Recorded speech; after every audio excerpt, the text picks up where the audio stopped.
बिस्मिल्लाहिर्रहमानिर्रहीम। अस्सलाम वालेकुम स्टूडेंट्स। हाँ, हम लोगों ने एक्सरसाइज 1.1 से पहले वाले जितनी भी एग्जांपल्स थी और जो डेफिनेशन थी सारे टॉपिक्स हम लोगों ने पढ़ लिए थे। तो आज हम एक्सरसाइज 1.1 स्टार्ट करेंगे।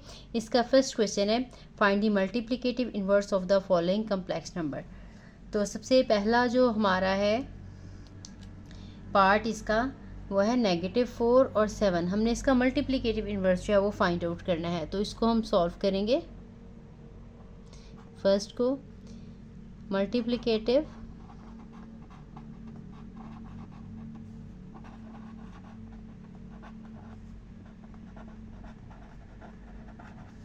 Inverse of -4 7 is equal to 1 over -4 and 7। आपको पता है जब भी मल्टीप्लिकेटिव इन्वर्स निकालना हो तो इसका रेसिप्रोकल जो है वो ले लिया जाता है। अब आपने क्या करना है कि ये ऑर्डर्ड पेयर की फॉर्म है, इसको हम आयोटा की फॉर्म में कन्वर्ट कर लें तो हमारे लिए जो है वो सिंप्लीफाई करना ज़्यादा आसान हो जाता है। So this one is equals to 1 over -4 + 7 iota. अब हमने क्या करना है कि इसको रैशनलाइज करना है कॉन्जुगेट के साथ। जो भी हमारे पास डिनोमिनेटर में नंबर हो उसके कॉन्जुगेट के साथ हमने मल्टीप्लाई भी करना होता है और डिवाइड भी करना होता है। इसको मल्टीप्लाई करेंगे -4 कॉन्जुगेट में आपको पता है कि सिर्फ आयोटा वाली जो सिंबल है वो चेंज होती है, बाकी एज इट इज़ रहती हैं। तो ये -7 आयोटा और -4 और -7 आयोटा उसी नंबर के साथ आपने मल्टीप्लाई करना है और उसी नंबर के साथ आपने डिवाइड भी करना है। इसके बाद हम 1 के साथ मल्टीप्लाई करेंगे तो ये न्यूमरेटर एज इट इज़ आ जाएगा और डिनोमिनेटर में जब हम मल्टीप्लाई करेंगे आपको पता है एक दफ़ा प्लस और एक दफ़ा माइनस हो तो हमारे पास फार्मूला होता है a² - b वाला। तो फर्स्ट हमारी जो टर्म है -4 है इसका स्केयर आ जाएगा और सेकंड जो है हमारी 7 आयोटा है इसका स्केयर आ जाएगा। इसको अब हमने सिंप्लीफाई कर लेना है थोड़ा सा।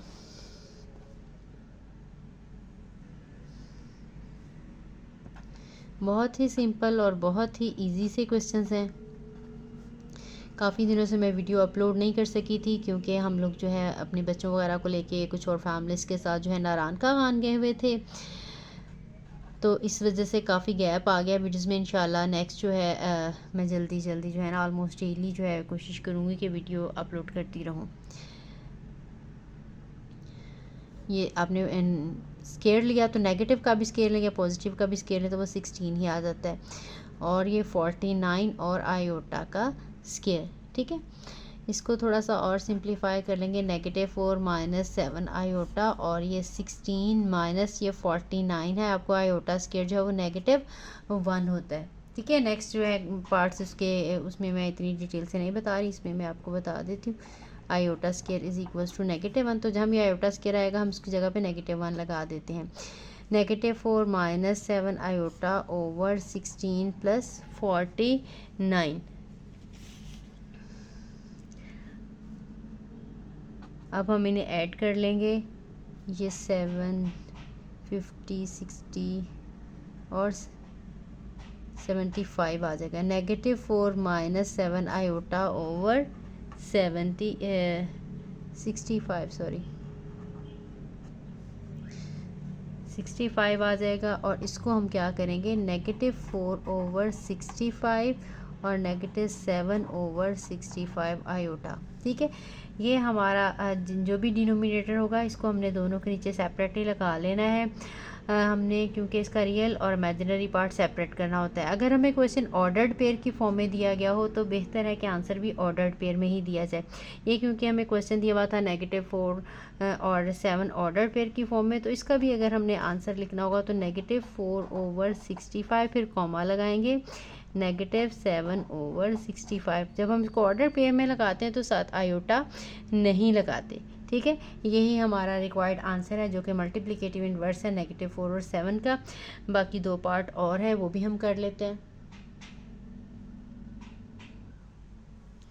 नेक्स्ट है, we have to find the multiplicative inverse of